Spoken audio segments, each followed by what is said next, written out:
This is season 2, babe. Without the kazoo. Yeah, it's where you get on Zoom and you spread your butthole. It wouldn't be season 2 if I didn't fuck it up. Welcome back, everybody, to the new and improved Split Screen Media podcast. We are back for season 2, and we're sorry it's been so long. We've missed you guys. We've missed doing this, but here we are. We're back. We're ready to get rolling. With me, as always, is my lovely co-host, Chris Blankenship. Thank you so much. It's glad to be back. Season 2, baby. Season 2, baby. And with us, I mean, it feels kind of right that you would be here for the beginning of season 1 and now for the beginning of season 2. Mr. Joey Baden, how are you doing today? Thanks for having me back. I'm doing good.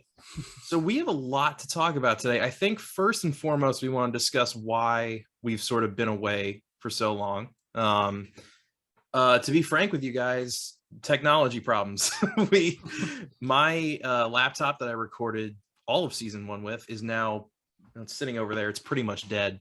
It'll like function for about 10 minutes and then it turns off. So it's kind of useless. I had to wait to get a new computer, but now that's all set up. I have a new webcam, which is somehow shittier than the old one. So we're going to work on that too.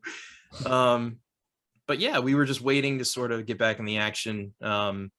A lot of the editing and a lot of the Photoshop work I did on that laptop, and when it died, we sort of lost the ability to not only record, but upload and make thumbnails and do all that. But we're back.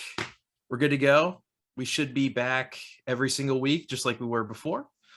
Yeah, and Chris, do you want to add anything? Just sort of like, I guess, why we were on a brief hiatus? Right after episode 26, we had a couple COVID scares. I don't think anybody actually got COVID, but some of us were sick and some of us had been close to people that got tested positive and stuff, but it made it a little hard combined with the technology problems. So you guys might notice that this looks a little different. So we have a new logo that you guys will see on screen. The editing might be a little bit different, that you guys might notice, some maybe a few jump cuts or just some more things on screen. So hopefully you guys enjoy that, and we didn't waste a lot of time taking this time off. So yeah, it's definitely going to be a little bit more I don't want to say professional, but it's definitely going to have a couple things here and there. Chris and I are going to add a couple images or maybe some videos to add context to what we're talking about. If you're watching the YouTube version, we felt like that might be an improvement or something, because I know I get a lot of feedback from people being like, oh, I like what you were talking about. I don't know what you were talking about. It was interesting, but I'm not, maybe as tuned into the world of video games or movies or TV shows. So I didn't really have the context. So that's something that we're going to be working on. As you can see here, our titles of our videos are no longer going to be all caps. We thought it was maybe a little aggressive from before. And we like to be chilled out here. This is a chilled out podcast. We want you guys to, sit back, eat your snacks on your lunch break, or fucking, I don't know, wherever you're watching this, on the toilet, we don't care. Driving to work, I don't. Yeah, just wherever you can get it is, we're just glad that you guys are watching and that you're back for season 2. Yeah, and then also, like Chris said, the new logo. So that should be, you should see that not only on Spotify, but also on the YouTube thumbnails and the main YouTube page in general. All right, yeah, let's talk about E3. What do you guys want to, do you want to do like general thoughts first? Because we missed E3 last year. Well, we didn't miss it. It was canceled. Right. And then this year it was all online. So the last E3 we had was 2019. And yeah, what do you guys think of this year's E3 overall? I'll let one of you guys go first because I didn't catch a lot of it. All right, I guess I'll start. I'll say I think there were some like really high highlights and some really low lowlights. Like some of the developers that did good did really good, and some of the developers that did bad did really bad. And we can kind of go into more details from there. There were a lot of big surprises from one company, and there was more of the same from another. But both were good all in all. But I was happy with what I saw. I'll definitely agree with the highest of highs and the lowest of lows. I think we can probably say this from the get-go, but Sony wasn't there. Nintendo and Microsoft had the best conference. Sure. Ubisoft had a couple highlights here and there, and everything else was garbage. Absolutely. There wasn't a single other good thing in that entire convention out of those three things. Everything else, without any sort of, oh, maybe this was kind of good. No, everything else was trash. I was going to say my opinion on it. I didn't really catch a lot of it, but the stuff I did saw that was great was fucking amazing. And then there was a bunch of garbage filler nonsense that I couldn't give two shits about, just taking up time. Yeah, and I mean that's kind of classic E3. You know, that's not new news, but no, that's to be expected. I think one of my biggest disappointments was that some of the heavy hitters weren't there this year or going to have their conventions later. So obviously Sony has stopped going to E3 altogether, which is a bummer because they do their like state of play thing now. And they don't associate with that at all. And then the other thing that was missing, which believe it or not, I was actually excited about, was EA's conference, because there's a lot of Star Wars stuff coming out, or that's like in development, that I was really excited to hear about. And their conference isn't until next month, I think. Probably line up close to Sony's, because I think Sony's is in end of July. Yeah, right? It's either, I think theirs might actually be close to the beginning of July, so it'll be like them, and then right after that is EA. Got it. But those were like, those are two major heavy hitters in the games industry who just didn't show up. And I thought that was really interesting. But yeah, Square Enix's conference was maybe one of the worst I've ever seen. Yeah. The PC game show one was trash. The Gearbox one was terrible. I'll say I like the Tiny Tina's thing from Gearbox, but like I wouldn't consider myself a major Borderlands fan, but enough of it to appreciate that. And I thought the whole D&D thing was kind of cool. But again, it wasn't enough to save their conference from how bad it was. Yeah. The DLC from Borderlands 2, I really enjoyed that. The Assault on Dragonkeep, I think is what it was called. Yep, yeah. And so this is pretty much a build on that. So this is it's called Tiny Tina's Wonderlands. Yeah, I'm really excited. I'm a pretty big Borderlands fan, so I'm excited for that. But I mentioned there was a really cringy thing where the creator of Borderlands was talking to Kevin Hart. Oh man, that was really hard to watch. He's like, all right, can I go back to my trailer now? Like he did not want to be there. I don't understand how there were cringy moments in an E3 where everything was pre-recorded. Right? Like somebody had to watch and approve this, right? Yeah, that made no sense to me. And to be fair, there was almost no cringe this entire E3 in terms of like the human interaction aspect of it. But that was still there. I was like, just re-record it. Like, how is this a problem? Right. Made no sense to me. But I do have a list here if you want to like just basically go through all of the biggest reveals and sort of give our thoughts on these games. Do you guys want to kind of do something like that? Connor, can I pose a question real quick? Yeah, go for it. You mentioned that Sony and EA were out of this year's E3. Do you think this is the beginning of the end? Do you think more game developers will pull out of like future E3s like in the next couple of years? If you had asked me in 2019, I would have said yes.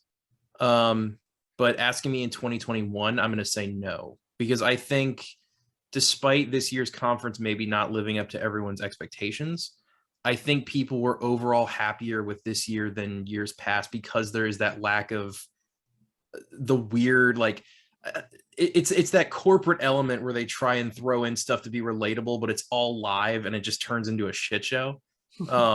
This felt very well scheduled, and it felt like it was like, all right, here's this thing, and every conference was just games.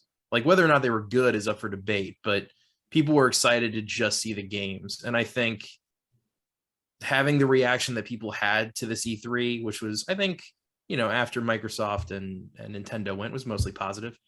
I think people are going to keep this going. I mean, this E3 has been going on for like 20 plus years. So I can't imagine that just because one company leaves, the whole thing's going to fall apart. And I really, to be honest, I hope it doesn't, because I love E3 so much. Like even the shitty parts of it, like it just makes me so happy. And if I could kind of add on some thoughts as well, the past 2 years have been kind of COVID stricken, of course. It's been a lot harder to develop games and stuff like that. So there's always a chance that E3 and or Sony weren't able to get all they wanted to fit into the conference under the new time constraint of having to switch to remote work and under these harsher conditions. So I think that them not being at the conference is more giving their employees an extra month to do it, maybe, or they just weren't ready as quickly as the other ones were. So I think that might have played into it. So I would expect to see Sony and EA potentially come back into E3 once we're kind of back to new normal. I wonder if they will. I think when you have a couple different game studios and publishers all under the same circus tent, so to speak, you're going, if there's a good game that's out there, you're going to compare it against other games that are there. With Sony or EA's like own live show or what, like their own live event, if it's good, it's good. If it's bad, it's bad. You don't have to compare those games to another developer's games and say, well, you know, this game from Microsoft was better than this game from Sony or whatever. There's no cross. It's just if it's just you're showing your content, you have the whole spotlight. If it's good, people are going to say it's good. If it's bad, objectively, it's going to say they're bad. Or if it's bad for what your game studio is known for producing, you know. I guarantee you verbatim what you just said is what a Sony executive said. Right. Like I can almost guarantee that that's exactly why they weren't at E3, because for them it had nothing to do with COVID. They dropped out of E3 after 2018 because everyone online made merciless fun of them, especially during that Ghost of Tsushima event where they had that guy play the flute really bad. Do you guys remember that? We'll throw it on screen.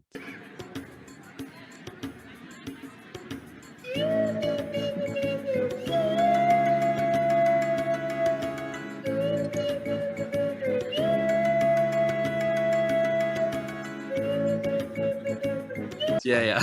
Please, if you haven't seen it, please fucking watch it. It is so funny. But everyone, like exactly what you're talking about. There's a million clickbait articles every year of who won E3. And if you're Sony and you're like, well, we're going a month later, no one's going to be like, hey, I wonder how that compares to Microsoft's E3 event that happened a month ago. No one's going to make those comparisons. So I think in that sense, it's really smart. But I don't think Sony's ever going to come back to E3. I do think EA will come back to E3 probably next year. I think that's true. I know about this time of year, EA, well, not about this time of year, in a couple months, EA will be releasing their new sports like franchise games and stuff. And so I think EA is always a great place to like push those Madden cover, sports trailers, things like that. I mean, they make other games too, obviously, but I think that gives them a leg up on like getting those pre-orders early. Yeah, and EA generally, I think, is where a lot of the surprises come from because, you know, Sony, you kind of know what they're going to make. Nintendo, you kind of know what they're going to make. Microsoft, you kind of know. EA has a bunch of properties that you don't even know they own or that they have the rights to. So they'll come out with a game that's just like way out of left field. Like it's a game about the Burger King mascot. And you're like, what the fuck? Like it doesn't make any sense that they would make it, but you're like, okay, that's cool. I'm into it. So that's why I like seeing them at E3 so much. And I was disappointed that they weren't here this year. But yeah, I think there were definitely a lot of games. I'm going to read off some of them right now. And I think we'll just kind of go down the list one by one. If we really don't care about it, then we'll just skip it. Okay. I'm sure there's going to be some of those on here. But the first one is a big one, and that's Halo Infinite. They showed a little bit more story, like a minute and a half, so basically nothing, which worries me a little bit. But the multiplayer looked fun, and it's free to play. I said multiplayer being free to play was pretty huge. I thought that was really cool to do that. Although if they try to sell Halo Infinite story for $60 while making the multiplayer free, not many people are going to buy the story. I think that's why they put it on Game Pass, because they knew that was the case. So they're like, you get the story. If you got Game Pass, you get the story for free. Right. I will throw some statistics on who historically played Halo campaigns versus multiplayer and see, you know, give people some idea of who's playing what. I can't guess. imagine the numbers are as abysmal as like COD, because I know nobody, a lot of people just boot up COD, turn on multiplayer, and they never touch single player. Yeah, that's why it's pretty much why they made Warzone, which doesn't even have a story. Yeah, but I know Halo's story is a little more, I'd say, cherished, I guess, in the game. Like people really enjoy that story. So people also love speedrunning and stuff like that. I mean, like one of the great videos is that guy who's got his TV in the oven, and he says, "Can I beat the Halo 1 multiplayer or the Halo 1 single player before my TV melts?" I've never seen that. Have you not? Oh, okay. Well, that'd be one for you to put up on the screen there, Chris. Oh There's a my guy god, that's I've trying never to heard of beat that. the Halo 1 campaign on Legendary while his TV is in the oven, and he's trying to beat it before his TV melts. I have a question. Is he looking through like the door closed with a little light on? Yes, he Oh is. my Oh my god. god, you can't see anything. Yeah, and he's doing it on Legendary while his TV is melting. Wow, that's hilarious. I fucking love that so much. I'm not. But Don't spoil it. Don't spoil it. Don't spoil the ending. I'm not going to spoil it. I'm not going to spoil it by putting it on screen, but no spoilers here. I'm really curious. Just to say that the single player is held fairly in fairly high standard to the point where people do shit like that. I think for COD, if a couple years ago it was like only a quarter or a third of players actually played the campaign. Like they bought the game. This was one like they had the multiplayer and story together. Only like a third or a fourth played the campaign, which I don't think Halo is that bad numbers like you guys are saying, but there are some people who only play it for the. I mean, I guess it's a good move. You're gonna see those numbers look a lot like COD for this new Halo. I guarantee you nobody, because first of all, nobody likes the Halo story anymore because Halo 4 and 5 have shitty campaigns. So no one gives a fuck. Like I think the idea of an open world Halo, which I think is what they're sort of going for, is cool. But I mean, let's roll it back to E3 2019 with maybe the worst looking graphics on a Halo game I've ever seen when they first, showed off Infinite. Good old credit. I'll give them credit. The game looks much better now. They really put in the effort. It doesn't look great, and it doesn't look next gen.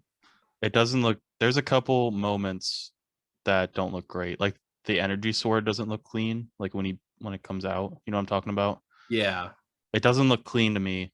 But it's good, not great.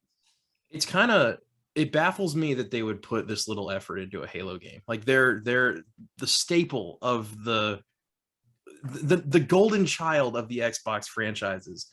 That they put this little time and effort into it blows me away. Right. I think the next game is not that, but it is something that I have a mild curiosity in, which is, I think, a lot of people's game of the entire show, Elden Ring.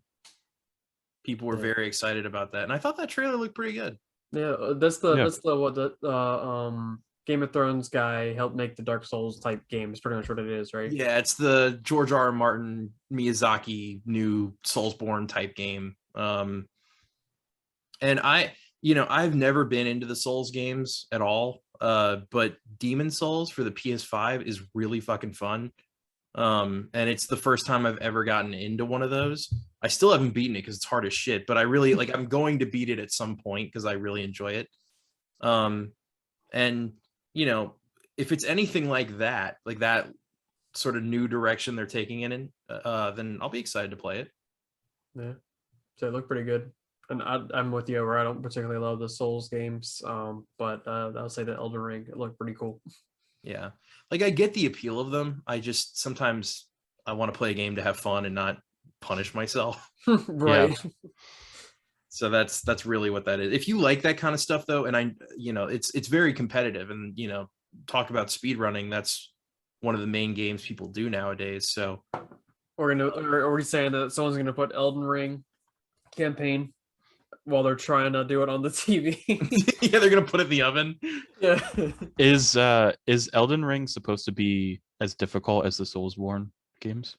Yes, I believe so. Yeah. Okay. It will be the same type of game, same type of imagine it's not. Imagine it's easy as shit, how mad people would be. They give you just the Weenie Hut Junior version. Yeah, exactly.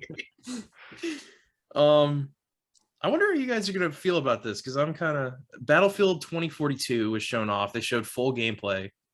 It looks like a Battlefield game. I don't know. Yeah. I haven't played a Battlefield in a while. I'll say like back when I loved Battlefield, they were a ton of fun, but I haven't played one in quite some time. It's cool that they're going towards the future. I think that that's going to be a lot more of a fun setting to do it in, but it's Battlefield. Yeah, it is Battlefield. They showed a lot of vehicles and stuff, like the plane and the tank and stuff, which Mhm. if anything, you can just have fun dicking around in those things. Oh yeah. So, Yeah, I mean the game. At least they showed like actual gameplay. That was a big problem this E3. Yeah. It was all like CGI pre-rendered trailers. Mm.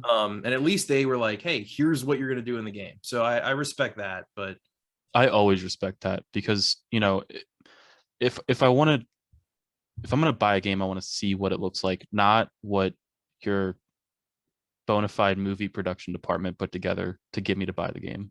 Right. yeah, and there's only two games I can think of in history where I saw them at E3 and I played them and they looked and felt exactly the same. One of those was Titanfall. Titanfall 1, fucking incredible game. And then Marvel Spider-Man for the PS4. Both of those looked and played exactly how they were during their E3 demos. Yeah, I remember when Titanfall 1 came out. I think that was like one of the first games I played on my Xbox One.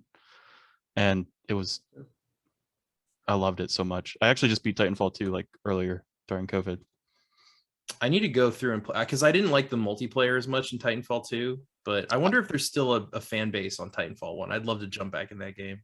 There is on Titanfall 2. I was gonna say 2 has like a cult following, honestly. Like Yeah. so many people, every time that it goes on sale, someone's like, please, I will give you $3 to buy this game. Please Yeah, buy it. that's- It's so much fun. That's how I found out about it. Like I stumbled across like that cult, like Titanfall 2 following or whatever. And then Mm. I didn't play multiplayer. I just played the campaign. But That's it was a thing. fun campaign. That's another thing they might announce at the EA conference is Titanfall 3. Yeah. So yeah, that was Battlefield. This one, there's really not much to talk about. I know people are excited. Starfield, Yeah. they had that pre-rendered, again, the pre-rendered cutscene, but it's the new Bethesda RPG, which is just going to be like Fallout in space. Not Outer Worlds, which is also Fallout in space. I'm excited. They called it one of the developers was talking about it afterwards. They likened it to a Han Solo simulator. And I was like, that sounds pretty fucking awesome. I'm super excited for that. That does sound pretty cool. And I'm so excited that Microsoft bought Bethesda. Their games are only going to get better. Yeah. Everything they showed exclusive wise, besides like shit no one cares about, like Fallout 76 DLC, everything looked way better. So I'm excited to see the future of that company. Yeah, because like Bethesda games, like they were buggy messes, but they're always fun. But like being under Microsoft's umbrella with Microsoft's resources will just make them fun, less buggy messes. You know, Yeah. give them a little more employees that they get so they can fix some of those bugs and play tests and things like that. 100%, yeah, which is what they desperately need. And it looks like they're gonna get that. So the next one was one of the last games shown at E3, Breath of the Wild 2, which is a temporary name. I'm sure it's going to be called like Skies of the Wild. They're going to change Breath to something else, and that'll be the name of it. I can almost guarantee that, but Yeah. it looked good. I mean, we just saw Link kind of do the Fortnite drop into 3 different places, and then the trailer ended. But Battle Royale, Legend of Zelda. That's exactly what it looks like. Like you see him like flying. I'm like, all right, where's the bus? I guess he just. Where we dropping, boys? That's all it looked like. You hear that? They showed nothing else except for him like parachuting down, and I was like, all right, I guess that's the game.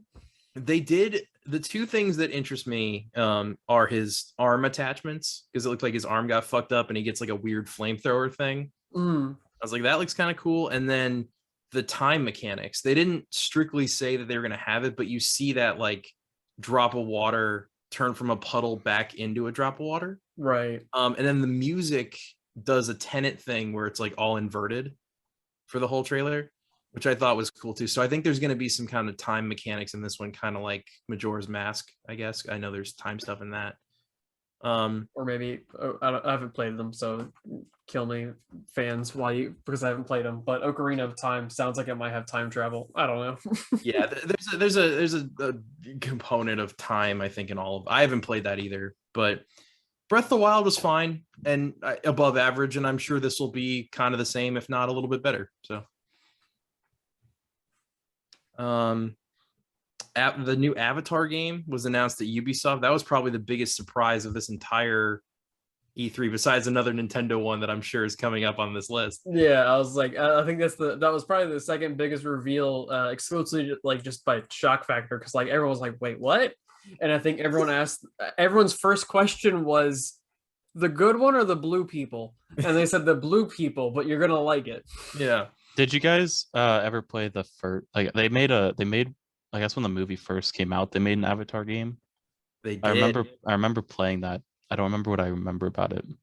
You could play as the soldiers and the Na'vi. You could like switch between them. Yeah, I remember playing as the Na'vi. Like that's what most of my memory is. And like there was a journal where you like could record. I guess you're a scientist, so that makes sense. Recording different things on the planet.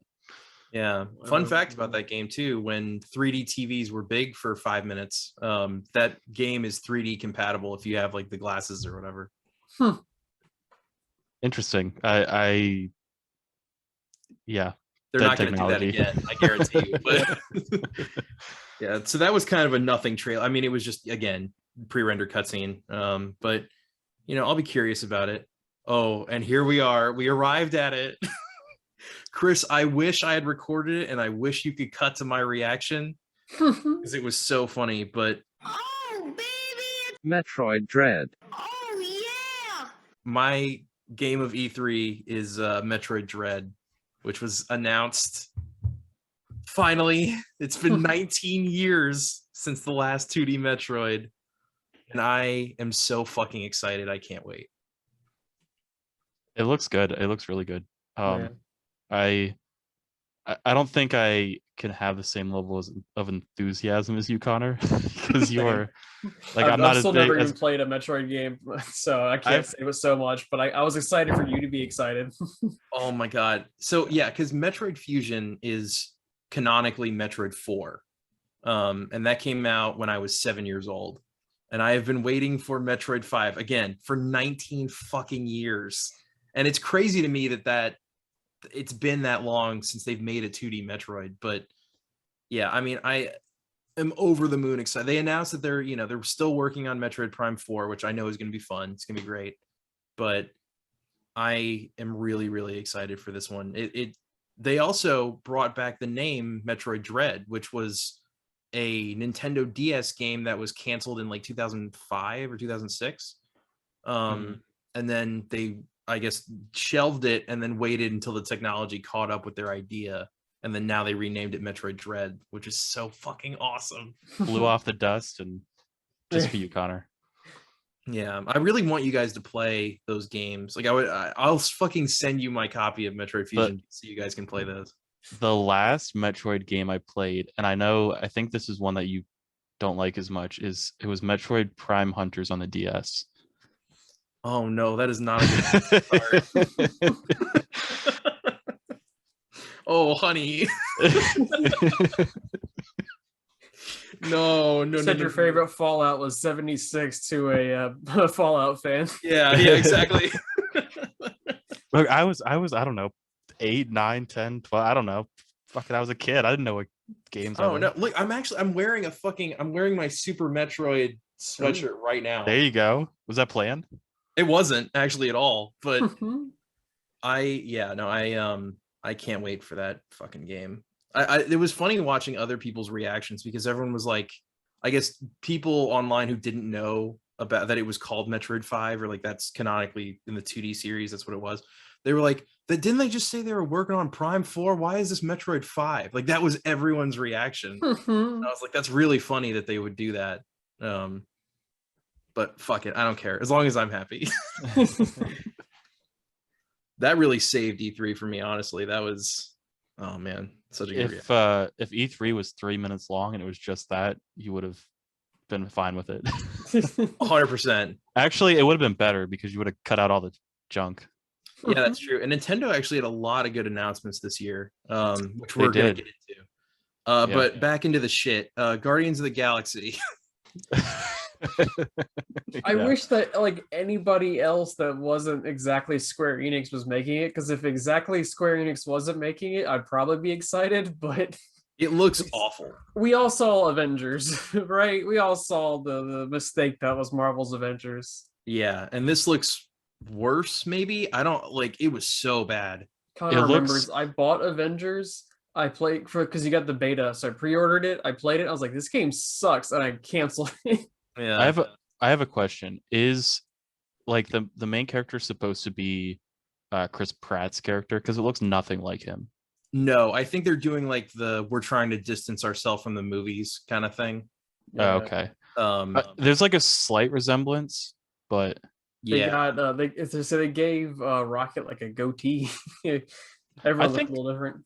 yeah, I think Rocket looks kind of cool. I think he's Yeah. the only one that looks decent. Groot looks all right. but- Yeah, no, the Groot looked character kinda like a designs are tree. fine. The gameplay looks terrible. Because it's broken up into these weird sections and it kind of looks like a Dynasty Warriors kind of game. But it, like it grades you after every single like a weeb RPG game. Like it's like S tier. I'm like, this looks really bad. Yeah. Wasn't correct me if I'm wrong, was Marvel Alliance like that? Marvel Alliance was more like I mean, it was kind of like a fun version of Marvel's Avengers. It was basically just like you got to choose from a list of heroes. There were 4 people in your party. Yeah. You just went through a bunch of different stages and fought shit. They released the Marvel's Avengers or Alliance 3 for the Switch, and that was really fun. I had it on like the Xbox. I'm talking about like an old one on the Xbox 360. Maybe. Yeah, It's been so a while. those are look fairly different from what this Guardians of the Galaxy game is going for, I think. Okay, never mind then. Yeah, I think maybe they were in their head they were trying to do that, but I'm okay, still not gonna get it. Yeah, They're no, right. not either. Jurassic World Evolution 2. I didn't even know this was announced. So do we want to just skip over it? Yeah, it was I could care less. Okay. Microsoft Flight Simulator. I'll try it out. It's coming Isn't to Xbox. it'll be on Game Pass. Yeah. oh it's coming to Xbox. This is the new one that is currently on PC, right? Yeah, which is like photorealistic and I guess is basically just a map of the entire world, which is absolutely insane to me. Yeah, it's Yeah. really cool. Yeah, no, it's such a neat idea. Yeah, if you want to look up like how they did it, it's actually really cool. Like all the GIS software and mapping and all, it's crazy. It's really interesting to look into how they did it. You know what? I actually Now, haven't done that and I really want to. So that's my homework for this week, I think. yeah, definitely check it out. I don't know how that will translate to the Xbox, but from what I've heard about PC, it's pretty good. It's only coming to the Series S and X. So I think that's why it's powerful enough to run the flight simulator. Yeah, it is only next gen. Yeah. Yeah, only next gen. Stalker 2, which I didn't know what it was when I was watching it, but it looked really good. Like graphically, it looked good. So I remember I had a friend that was obsessed with the Stalker series, but it was only on PC for the longest time. So I think this will be the first time it's coming to a console. I'm pretty sure. It's supposed to be really cool, like post-apocalyptic, kind of super hardcore survival type thing. And this one just takes place in Russia, I'm pretty sure, or maybe fake Russia, if they're trying to not piss off the Russians. Yeah, it was like the trailer kept cutting between like a guy, I guess, in like the negative zone or the neutral zone or something, or maybe the dark zone, and he was like fighting monsters, and then it would cut back to him telling stories around the campfire. Yeah, He's it was like, really cool. Oh, trailer. you are a pussy, and then it would be like him shooting a thing. Yeah. Exclusion zone. Is that what it's called? Possibly. That actually sounds right. The danger zone. Yeah, I just looked it up. Exclusion zone. Exclusion zone. Okay, cool. Next up, I think we can probably skip this. The Life is Strange remastered and the new one. No one cares. Okay, yeah, we'll skip that. Yeah, that's fine. This one's interesting. I actually just bought the first game in this series because this was released, and it was like $8 at GameStop. It was on sale. But Mario and Rabbids 2 was announced at Ubisoft. Chris, I think you were kind of excited about this one, right?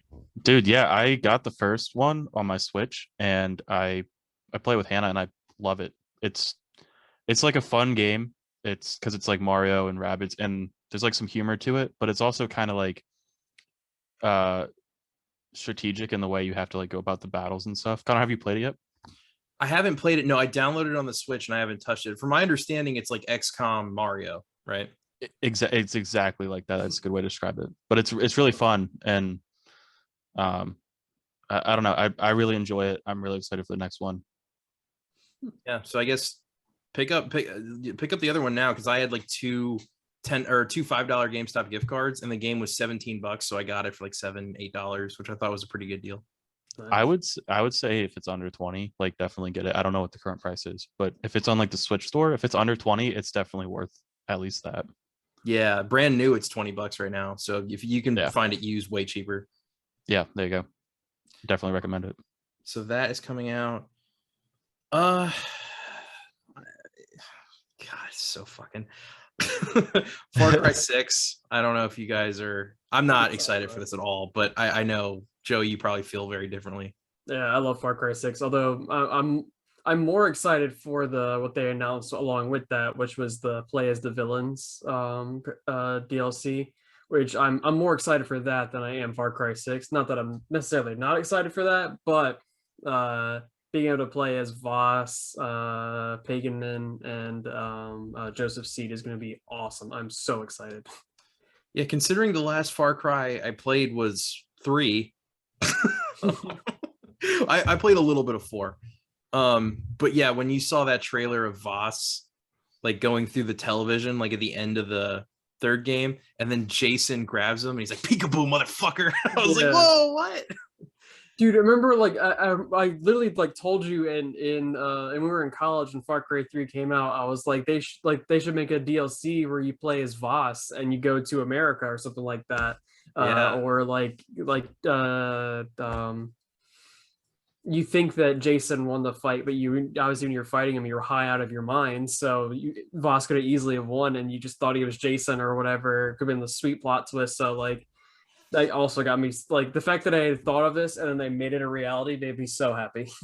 If I don't want to be a Debbie Downer because I think this is a cool idea, I think they're gonna fuck it up because I think what's gonna happen is that you aren't gonna be able to play through a full game with them or even a full story. It's gonna be like the weird hallucination sequences from Far Cry's past, and you're going to be locked in those. I think it's going to be super linear. It's going to tell like a 2-hour thing, and then it'll be over.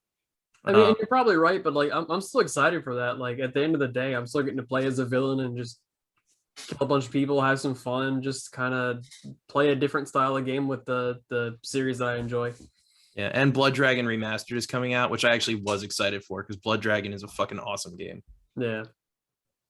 What do you guys think of the like character modeling of in Far Cry 6 of the guy from Breaking Bad? Giancarlo Giancarlo Esposito, I think. Yeah. He looks bad. Yeah, it looks bad. That's what I was hoping you guys would say. Yeah. You can definitely tell it's him, but it's not great. So yeah. I mean, it's a Ubisoft once a year. Like, I mean, they don't have a lot of time to work on these, so I imagine that it's just like whatever we can throw together and slap a new coat of paint on. Yeah. Let's see what else. I love talking about this stuff, by the way. It's almost like you should start a podcast about it, Connor.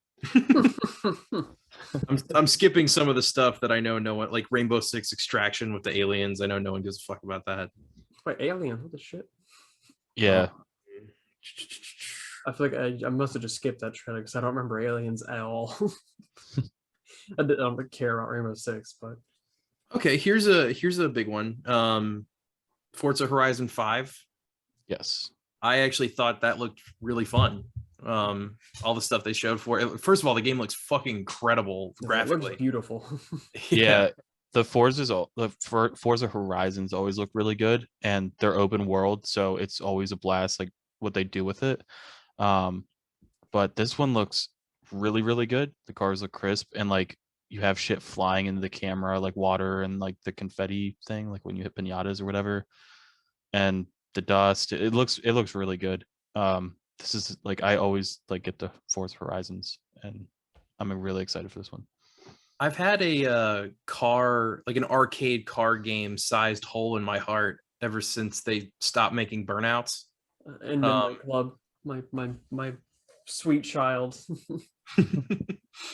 I'll say that ever since they stopped making Burnouts and Midnight Clubs, I guess for some like crippling fear of making tons of money, but they stopped doing that. So I need something like that, and I think Forza might be able to fill that hole.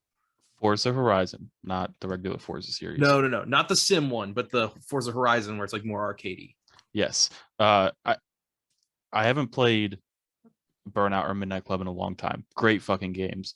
I think like after those stopped, I started playing the Forza Horizon games. There might have been like a couple year gap or something in between, but the Forza Horizon games are definitely going to fill that hole if you get into them. Yeah, no, I'm really excited to check that one out. Actually, their conference in general convinced me to buy a Series X because there's enough stuff coming out now for that system where I'm like, okay, now I want one. Now I see what you're doing. Game Pass is a fucking outstanding deal. Yeah, especially with everything that's coming out. I was like, oh yeah, that's an easy buy for me.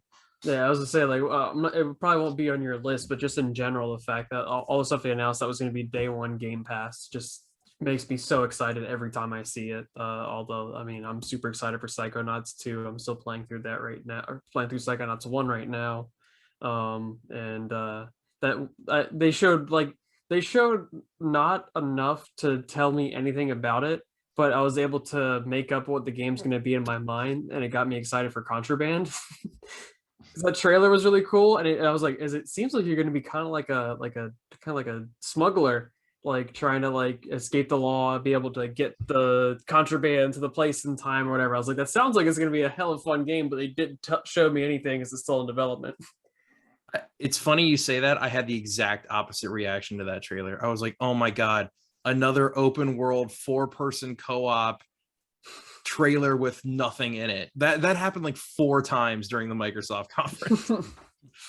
I was like, God, fucking show. If you've nothing to show, don't show it to me because I don't care. Right.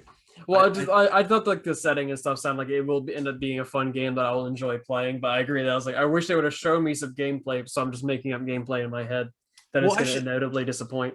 Yeah, I should specify. I don't care now. I might care later, but I don't care now when you're showing me nothing. So like, wait until you have something and then show it to me. But the next one I think probably gets not my game of the show, but definitely my trailer of the show. Outer Worlds 2. Yes. Yeah, that trailer is fucking hilarious because it parodies or satirizes every other trailer that came out from E3. Yeah, everything that we're making fun of right now with like the pre-rendered stuff, this trailer makes fun of, and it had me laughing so hard. Yeah, it kind of fit with the Outer Worlds theme as well, because they kind of, Outer Worlds is a lot of a kind of a tongue-in-cheek kind of game, so it was really funny to see them. Clearly, they're going to stick to the same as they did in the first game, stick to the same style. Yeah, I think I'm definitely going to give that game another shot because I played it on my 1X and it ran like asshole. So once I have either the new Xbox or the new computer, I'll probably play it on that. And then I might test it out again because the game was actually really funny. It had a great sense of humor that I really liked, and yeah, I just wish it ran better. Yeah. Let's see. I might play through it again on my X one of these days, but I'm so sucked up in all my new Steam summer sale games. So that's it for this list. There's a couple more I want to go over just that I remember because there was almost nothing from Nintendo on here besides the 2 big ones. Where's WarioWare? WarioWare, Advanced Wars, Super Monkey Ball. Super Monkey Ball, yes. Fucking yes. There were so many. I mean, Nintendo wasn't like a slam dunk all the way because there was a lot of shit that was missing from that conference, including the Switch Pro. But man, it was so much better than any other conference they've done in the past like 2 years. Right. Take away Metroid Dread. Do you still say that? I still think it was a good conference. Even if you didn't announce that Metroid, I still think that there was enough there to keep me I somewhat think there was enough for everybody. Like there's a little something for everybody. Yeah. And a sprinkling of weeb shit, enough Mario stuff to keep people happy. If Yeah. you're sports fans, you get Mario Golf, like Mario a little Rabbids. bit of everything. A lot of Mario stuff, the Zelda stuff, the Metroid stuff, no Kirby stuff.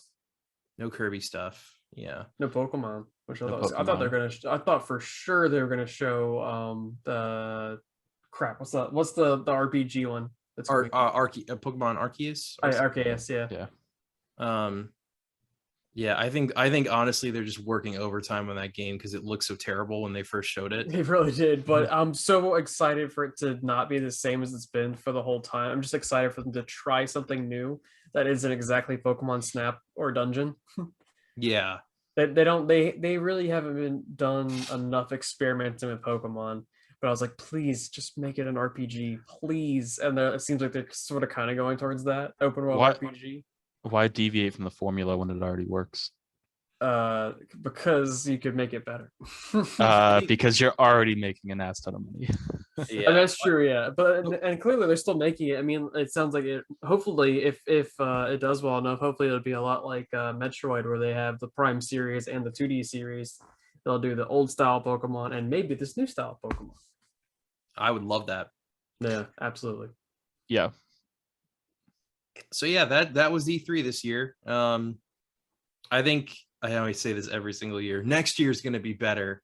Yeah. Tomorrow for sure. I think this year was a pretty good success. Yeah. I think it's definitely better than some of the past years for sure. Maybe I think. I was just gonna say maybe I think I've been like really cynical about things like lately. But yeah, this is nice. Well, then I'll leave on this note because I think I said this to you guys before, but it rings true even today. Like as you get older, you do get more cynical. Things start to lose their magic, or like, Christmas isn't as crazy as it was when you were a kid, XYZ. But I still get just as excited about E3 as I did when I was like 10 years old. But I didn't even get to watch it then. I just had to wait for like the Game Informer to come out 2 months later, and then I could see everything. I was just about to say, when I was a kid, I think E3 meant a little bit more because I got the Game Informer and would read like all the game news and stuff. Yeah, and you just didn't hear anything before that. Like there was no way for you to see any of the information before then. Right. Yeah. But now I get to that's crazy to me. I get to sit at my computer and I get to watch a live stream of it. I get the news as it's happening. Like to me, that's just so cool. And it really does feel like a million Christmases every time I sit down to watch E3, and I'm always excited about it. So keep going, E3. I know they're the naysayers, but I want to see it continue. Yeah, I was like, and it was great about with your Christmas analogy. Sometimes you get socks, and sometimes you get a bike. Yeah. No, absolutely. It's not always it's a good analogy. You got your Square Enix socks, and you got your Nintendo bike. Yep. 100%. Joey, you mentioned Steam sales. Are you what have you got? What are you excited for? You too, Connor. I think you were getting on that train. I've got a problem is what I've got because I got a new computer and I've got a bunch of cheap games, but I've been trying to go and get some of the old classics, some of them that I've missed just because I haven't had a computer and they're not on anything else. Kind of like that. Like, I mean, the Portal games are on the consoles, but I think that being able to mod them. So looking at a lot of the old games like that, I got Payday 2 was $1, and I loved that game so much. So I was excited to play that with all the new updates on it, and potentially play with friends for $1. Oh my gosh, Valheim, of course, that we've been playing for a lot. I didn't know if you wanted to. Was this a wiki transition into that, or was that a segue into Valheim? Yeah. It wasn't. I was for the end. Well, I knew you were on the Steam sales, and I was just curious because I haven't been All right, on I was saying, those and scares. I was gonna bring up Disco Elysium as my recommendation, so I was gonna save that one for there. Okay. Connor, were you done with the E3 stuff? Sorry, didn't mean to cut you off. Yeah, that was really all I wanted to say. There was one other game that I thought was really cool, which was that 2D cyberpunk kind of pixelated one at the Microsoft show that I can't remember the name of. It's like Resetted or Oh yeah, Restarted or something like that. And it looks fucking awesome. I was eating up every second of that.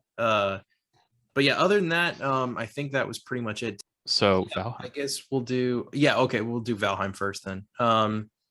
Yeah, so I guess for anyone who doesn't know, because I really didn't know what this game was, I just heard it was fun. But Valheim is like a pseudo survival early access game that's on Steam right now, and it's on sale for I think $18. And it's kind of like, I mean, the easiest thing I can compare it to is Minecraft. You know, it's very, Yeah. you know, build up your base, find materials, build shit, survive. Except this one is based on like Norse mythology. So Yeah, like you are a chosen soldier of Odin who's died but isn't ready to move on, I guess. So you're stuck in this place trying to defeat these creatures in order to please him and then eventually go to Valhalla. And it's really fucking fun. And I didn't think I was going to get sucked into it like I have, but that's all I've done for like the past 3 days is play Valheim. yeah, it's been a lot of fun. I think your comparison to Minecraft is like that style of I need to go gather resources and then craft, a tool or build a base or shelter or and there's different status effects that can happen. It's that kind of style, but like not the graphic style of Minecraft, but the kind of the core core gameplay mechanics of it. But yeah, the graphics are pretty good. It is still like they're still working on it. But the game itself is really fun, and it's really fun if you kind of go into it and you don't know a whole lot and you kind of just explore and kind of figure it out as you go. Yeah, I totally agree. Because that's sort of how we started. Like we had no fucking idea what we were doing. I thought it was more of a mission based, like, oh, it's co-op, but it's a little more linear, or whatever it is. But it's exactly like Minecraft, where it drops you in the middle of a random world. It's like, all right, look for shit, I guess. Yeah, and the worlds are generated like that. They're random, like there's seeds and stuff like the Minecraft stuff. Yeah.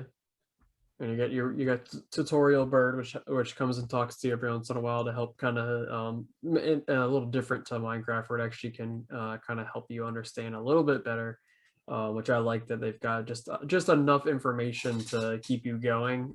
It's not just completely leave you to your own devices, which is nice. Yeah, but of course, it even said like even when you're creating the world, it gave you the option to like turn off tutorials if you're going in for your 15th world and you're like, get that bird out of my face. Yeah. I thought that, like Connor, you said that it was you thought it might have been like linear in the storyline, and that's what I thought. Like when I first started playing, that's what I thought the bird was. He was like the guy that you kind of talk to progress the story. So I was sitting there and like learning stuff, and then eventually he just disappeared, and I was like, what do I do now? That's why I told Joe, I was like, where do we go? Like, what do we do?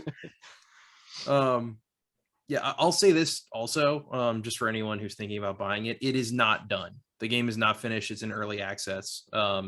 So don't expect all the bells and whistles to be there. Don't expect it to run super well on your computer, because it does not. It's still very much being worked on. I think they put out a roadmap of like, hey, this update's going to be here, and then we're going to do some patches here and there, and then that's probably I think good for the next year or so. I know they fell a little behind schedule, but yeah, just as a warning in case you buy it thinking like, oh, this is going to be fully finished, and it is not. But it is a lot of fun, and it's a lot of fun, especially to play with like your friends and stuff. Like if you've did the whole Minecraft thing with your friends, like co-op Minecraft, it's like that level of fun. Yeah, totally agree. Yeah, that's really all I have to say about it. Do we want to go right into I was gonna say, yeah, we can go into Bo Burnham. I mean, should we just give general thoughts and then kind of go a little deeper into it? Because I could talk about this for another hour. I won't, because I know we're on a time limit, but yeah, you know what? Yeah, fuck it. I'm the host. We're gonna do what I say. We're gonna give general thoughts. So Joey, why don't you go first and tell us what you think? I've said many times before. I loved it. It's really just a great thing. A great. I don't even. It's really hard because I don't know what to call it because it's not a comedy special. There are funny parts. There are really great parts. There are really sad parts. Like it's honestly, it's like an art film at this point, but not like a super pretentious. Like you don't want to watch an art film, but like a genuinely good thing to come out of this pandemic, and I feel better for have watched it. Yeah. I'm gonna give mine next, Chris, because I think you're gonna be like the antithesis to what we're about to say. I think it's not completely, but yeah. Not completely, but I think our, this is where it might start to diverge a little bit. I think it's the best fucking thing he's ever made. For me, it's easily his best. I don't think it's his funniest special, but I think it's the best thing he's ever put out. It's the best thing that's come out this year, and I really can't recommend it enough. It's not quite a 10 out of 10 for me, but it's like so fucking, like, it's like a 9.5. It's as close to a 10 out of 10 as you can possibly be, with like the most minor of complaints that I could possibly have, bringing it down slightly. But holy shit, it's a masterpiece. So I'll start by saying, like, I'm not the biggest Bo Burnham fan. I'm not like a big fan of like the musical comedy type of thing. I feel like in normal stand-up, a joke can fail and I'll be like, all right, whatever, that just didn't land. But like with the musical one, for some reason, like when a joke doesn't land, it really crashes for me. I don't know why. And that's just a personal thing. I don't know why, but so I don't find a lot of what Bo Burnham does funny. But I did like this special. I did find it really funny. In some parts. In some parts I didn't. But I think it was the idea of it was really cool. Like this whole COVID thing, like he did it productively. I didn't. Shit, we took a break from this shit. Yeah. But it's really cool. I like the idea of it. It's shot pretty well. There's a lot of cool like things he did, especially for just doing it like every bit of this by himself. Like for doing it by himself, this is I have to give him credit. It's genuinely really, really good. There are a lot of songs that are really good. There are a lot of songs that I've listened to like several times over because they're that good. And there are some songs that when I was watching it for the first time, I just wanted to get through it. So what were some of those songs, out of curiosity, that I liked or didn't like? That you didn't like? I'm just curious as to like maybe what didn't land for you. I didn't really like the white girl Instagram one or whatever. It was shot really well. I just I couldn't get into it. I don't know.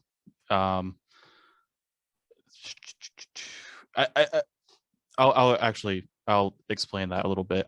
I think that topic of like the white girl Instagram thing has kind of been overplayed. Like, not to say that every comedy joke should be original, but I feel like that's kind of like just a played out joke. I don't know, in my eyes. I don't know. I wanted something maybe a little bit more. I don't know. If I may retort, I think what you're saying is valid.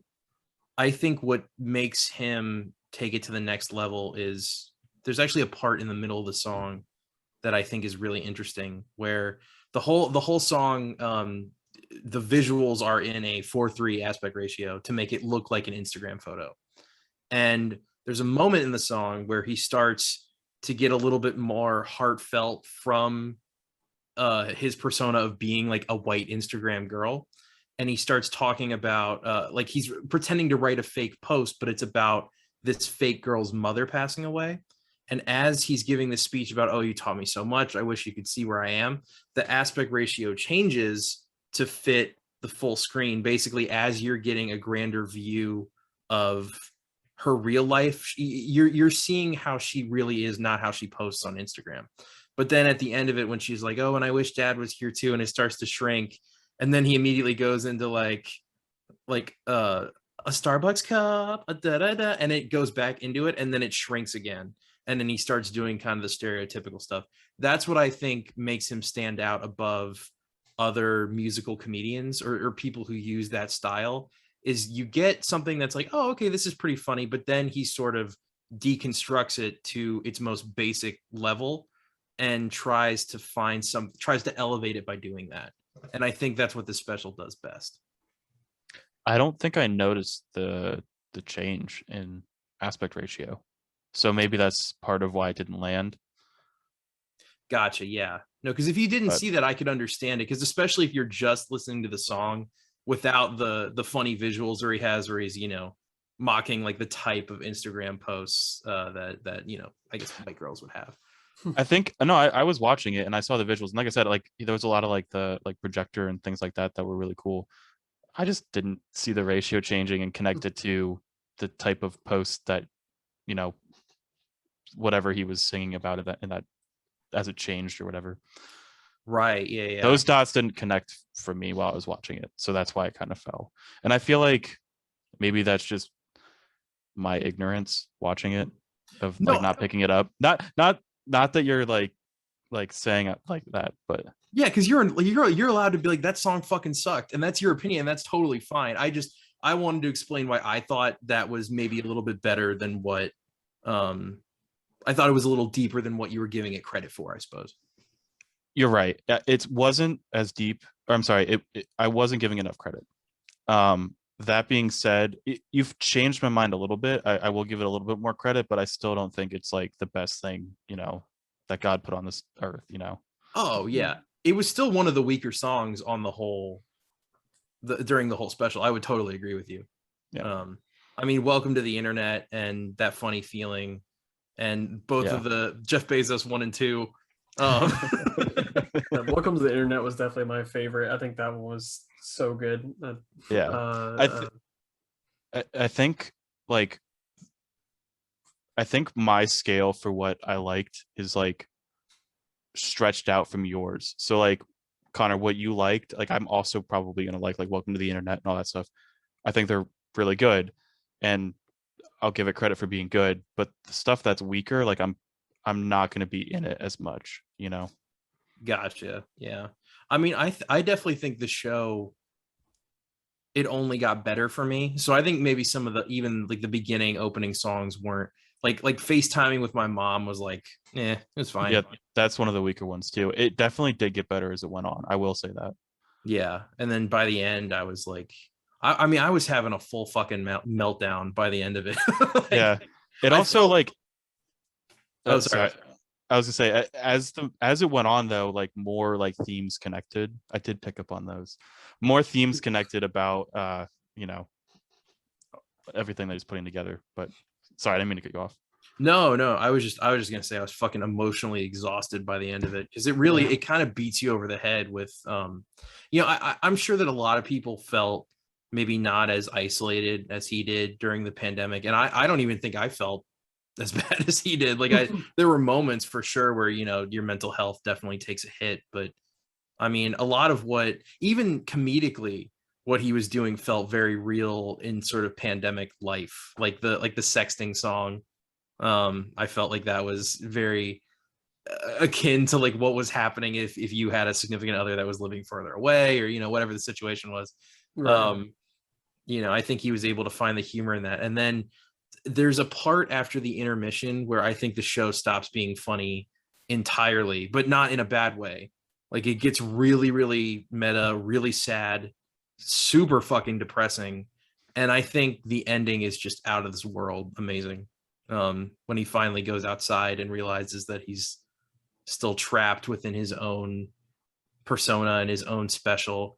But there's this whole through line about him wanting to watch us. He's saying, there's a part of the song where he's like, next time I'll sit on the couch and watch you. So even though it's his own life, he's able to find humor through the pain, like when he's trapped and he's trying to get back inside the house and it cuts to him and he like smiles a little bit and then it ends. I thought that was fucking brilliant. Yeah. Oh, that with like the house is on fire. Call me, I'll tell you a joke or whatever too. And then like where he flips it at the end. Please tell me a joke.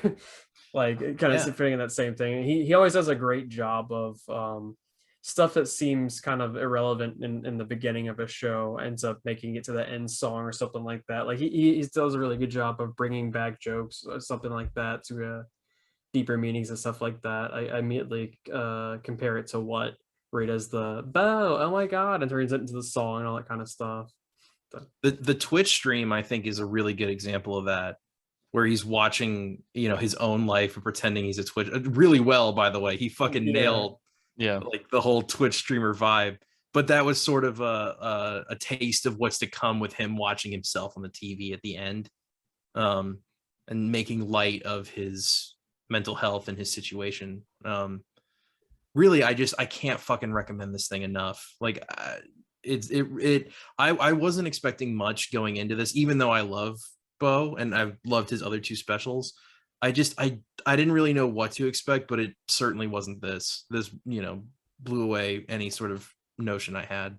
I want to say as well real quick, so you'd mentioned that obviously this pandemic it seems like being trapped inside kind of affected him a lot more than it affected you. You were saying you and yourself, you didn't feel as lonely as it sounds like he did.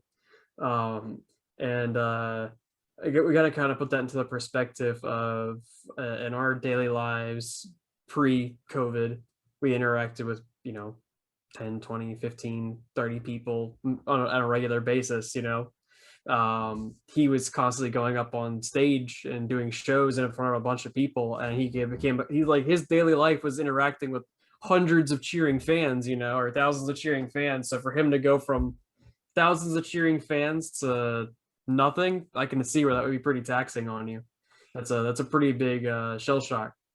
And I know he had actually stopped doing specials because he was having was it anxiety on stage for a little while? Attacks on stage, yeah. Yeah, and he even brought that up during the special where he almost came back and then COVID hit. Yeah, and I mean that's very much a part of Make Happy, his second special, where he talks about being addicted to wanting to make people laugh. And there's a line like, I hope you get more out of this than I do, which I always thought was really interesting. And then that is very apparent in this special that he was getting more out of it than the audience was. And it was so important to him, in fact, that going through something like this was extremely taxing, which is so sad too, just because he talks about how much better he was getting. And then something like this happens and kind of throws you for a loop. I mean, everyone felt off during this, obviously, but yeah, I really felt for him when he was talking about try telling a joke to nobody. Yeah. That. I thought that is pretty. Like if I just go into the living room right now where no one's there and I just tell a joke to a wall, I'm gonna look like a psycho. And he just did that, but while on camera. Yeah. Or, the special looks like it took a year and a half to 2 years, right? Because I think that was what seemed to be the film process. So he had to tell jokes to an empty wall for an hour and a half, or for a year and a half, I should say, not hour and a half.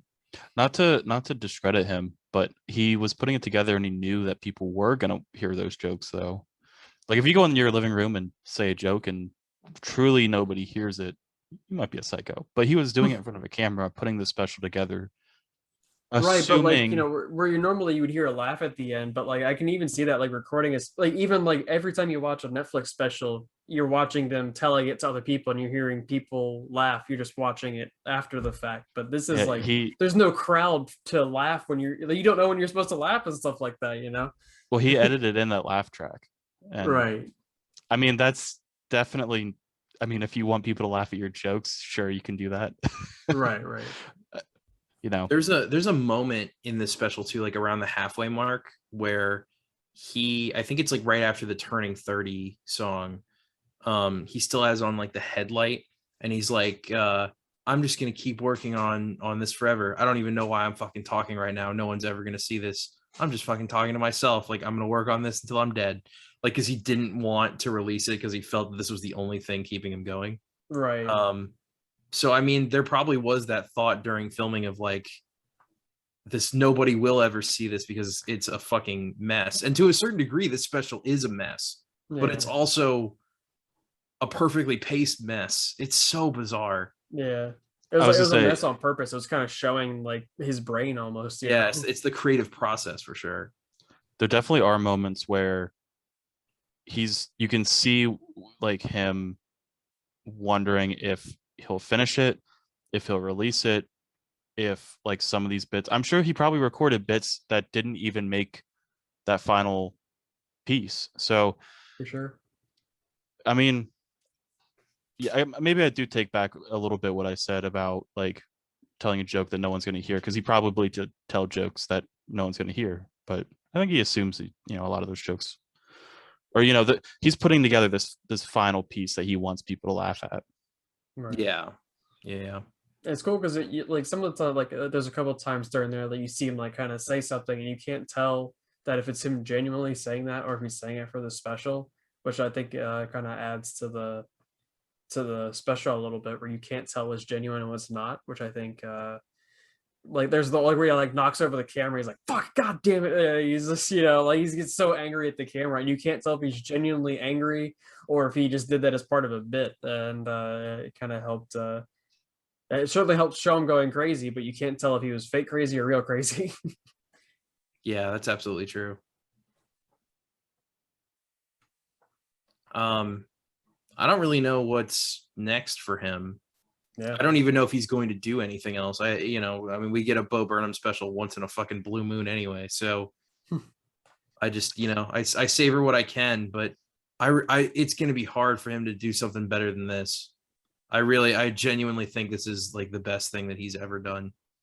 I know he's going back outside again. I'm on like the Bo Burnham subreddit, and somebody mentioned that they met him in New York City. He was out in a convenience store with his friends, so he's back outside again. He's no longer inside. Do you think so he starts doing shows?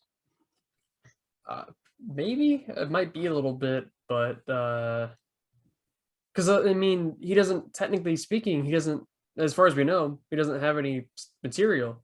He just recorded and released his material. So technically speaking, he doesn't have any stand-up material right now that we know of. Yeah, because comedians generally go on tour. At one of the dates, they record it and then they put it up on Netflix afterwards. Because if everyone saw the stuff before, then it wouldn't be funny when you went to go see it live. Yeah. So I mean, he might have some new. I wouldn't count on it though. I wouldn't count on it. I think he focused on the thing, and we're gonna have to wait a couple of years before he starts doing stand-up. I hope he does more stand-up and does more specials, but I don't expect it within the next 2-3 years. Does he do? I mean, he probably does his musical bits. That can help, like, add time. Not to say that he's adding time to his live shows, but I mean, like, Welcome to the Internet, like, he should probably play that at his next show. Like, a lot of people would be anticipating that, right? Yeah, I mean, it's possible that he goes back and plays some of the, goes through his catalog and like just selects a couple to play. But I've never been to a live show of his, so I have no idea how they go. But I don't know.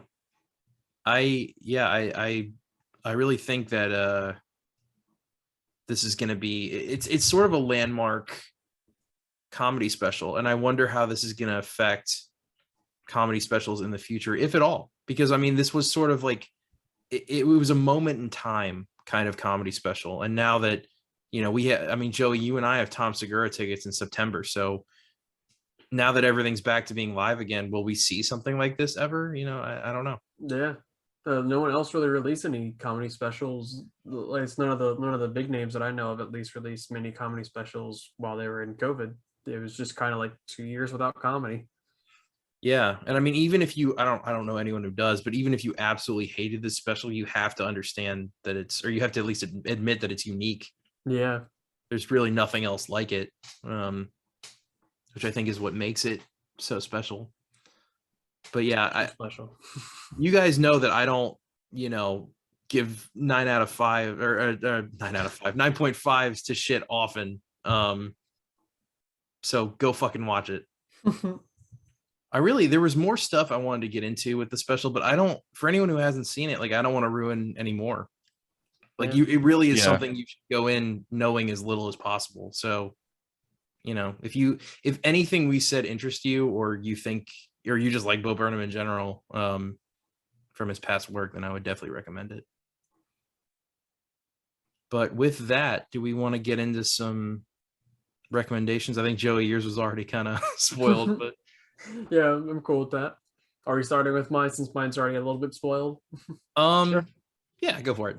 Sure. So, as mentioned previously, I have, as part of the Steam Summer Sale, I got a game called Disco Elysium, which is nothing like what it sounds like. It is the most bizarre RPG I've ever played in my life, and I can't stop playing it.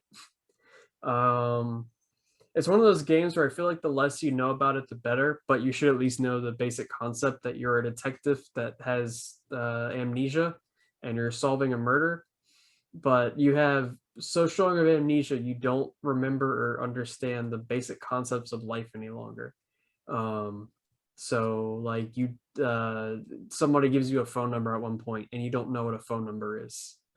For reference, so you're trying to investigate a murder while also trying to learn your own history and learn about the world. And it's not Earth necessarily. It's not like the current times we live in. It's this whole new society, new races, new cities, new history, those kind of stuff. So you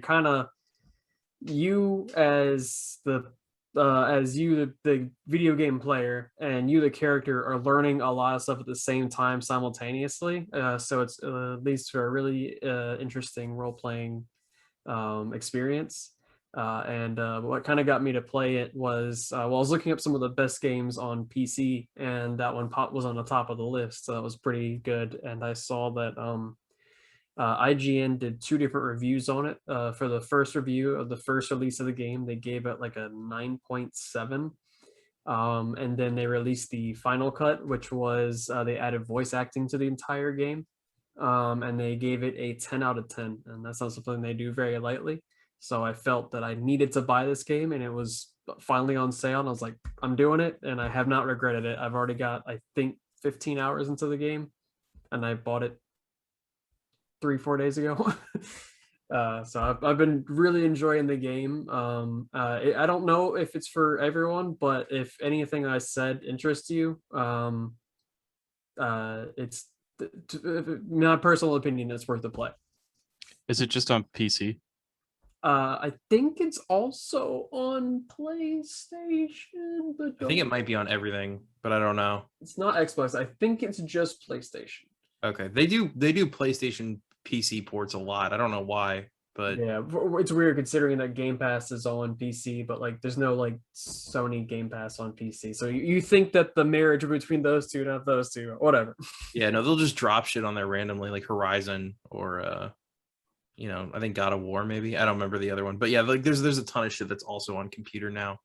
Yeah, but that's my recommendation. Disco Elysium. Be an amnesia detective and solve a murder. Cool. Chris, you want to go? Sure. Mine is Luca. It's the new Pixar movie that's on Disney Plus. Came out like a couple weeks ago. It's like a really fun. It's like a Pixar movie. It kind of follows the same like storyline that every Pixar movie follows, but it's cute. It's funny. It's family friendly. It's definitely like a good date night movie, which is how I watched it. But if you have, I wouldn't recommend like you go buy a Disney Plus subscription for it. But if you have one, it's free on there, so I would definitely check it out. I won't spoil too much but cool. And that's like it's like he's a mermaid man thing. Yeah, so the the basic concept is that he's like a sea monster underwater, and he's got like his little family of sea monsters, and when they go to like land, or like their surface is what they call it, they change into humans. So if they get wet, like they turn into sea monsters. If they're dry, they're humans. And so they go well, the kid's really curious, so he goes to the city as a human, and the whole concept of like getting like water on you is really well done in my opinion. Like there's rain or like just a fountain that splashes you or things like that. So he has to hide it. And there's like more to the storyline, but I don't want to get too into it. But that's the basic concept. You are describing the Little Mermaid. Except with the water thing is actually kind of a neat twist. I like that. Like you can't get wet at all. So like he gets like a drink of water and he's like, oh fuck, and then he turns into a on the outside. So like I guess it's just on skin contact. Okay, but, gotcha. Yeah. Interesting. Yeah. Okay. But I mean, it's definitely one of those ones I was gonna check out of it. And it's on Disney Plus, right? It's on Disney Plus. I think they're just gonna keep it on there. I don't. Does Disney Plus do the thing where they remove movies? They did it with. If it's in theaters, they do. I don't think this went to theaters. I think it just went directly to Disney. Yeah, this is streaming only. It's not in theaters. I don't know if they plan on removing it or not. Okay. It came out June 18th, so if they keep it on for like a month, I'd maybe watch it before the middle of July, unless you hear otherwise. That's awesome. I'm definitely looking forward to seeing that one. Well, I guess my recommendation is just me wanting to explain what this is in the background here, because as you aptly put it, Joey, it looks like I broke into a child's room from like 2005. But you're in an orphanage. They couldn't afford the best stuff, so they got all that instead. Yeah, they got all this. Basically what it is like a retro game section for my room. I found like one of those little shelves that has like the 4 divots in it, whatever, the little cubbies, and in each one there's like a different retro thing. So I have my Wii and my GameCube in one of them, and then a Nintendo 64 in the other, and then I have a PlayStation 2, and I think that's it for right now. The other corner just has like DS games and shit like that in it, and then it has an old TV, and on top I actually have my Tron Legos that you got me, Joey. Nice. And then a bunch of 2D Clone Wars action figures, and then like a bunch of pops all around that. So that was really fun to set up, and it's nice to be able to play those old games on like the TV it was meant to be played on. It's fun to have like all that retro tech kind of all at once. Is that the cat too? Is that the lucky cat? It is, yes. The Chinese, yeah. I think I also got you that as a gag gift for a birthday or a Christmas. That's awesome. No, I have so much shit up there. It's mostly like Spider-Man pops because that's what I love to get. But yeah, and then I kind of want to. Well, no, I'll only do one. But yeah, I was gonna show my computer too, but we'll maybe do that another day. But yeah, I guess I don't know how it's a recommendation. I would recommend you set up a retro station, I guess. Yeah. But yeah, well, thank you guys for tuning in. This was a lot of fun. I'm really glad that we're back in action. We're doing this again. Sorry there was a brief hiatus for those who watched every week. We apologize, but here we are. You get more of us every single week now. So, and this episode was a little bit longer. So there you go. Be sure to subscribe if you guys haven't already. Like I said, new video every week. Hopefully from here on out, that'll be the plan. We're going to post more on Facebook and definitely on Twitter, and then maybe start doing Instagram stuff, but I wouldn't, count on that right now. Chris, is there anything else you want to say before we head off? I think you got it all. Definitely keep up on the social media and subscribe to YouTube and ring the bell for notifications and leave a like if you liked it. Yeah, absolutely. Joey, thank you again for being on. We really appreciate it. Yeah. Thank you, Joey. I hope y'all do the Bo Burnham sequel. It'll be the White Man's Podcast Instagram. Oh yeah, white people talking about things still. We have Seabass on here sometimes. We have diversity. We mentioned this last season. We're pretty diverse. Yeah, we might be the most diverse YouTube channel out there. I don't know. It's all white people. Bye, everybody. Bye. Thanks for having me. See you guys.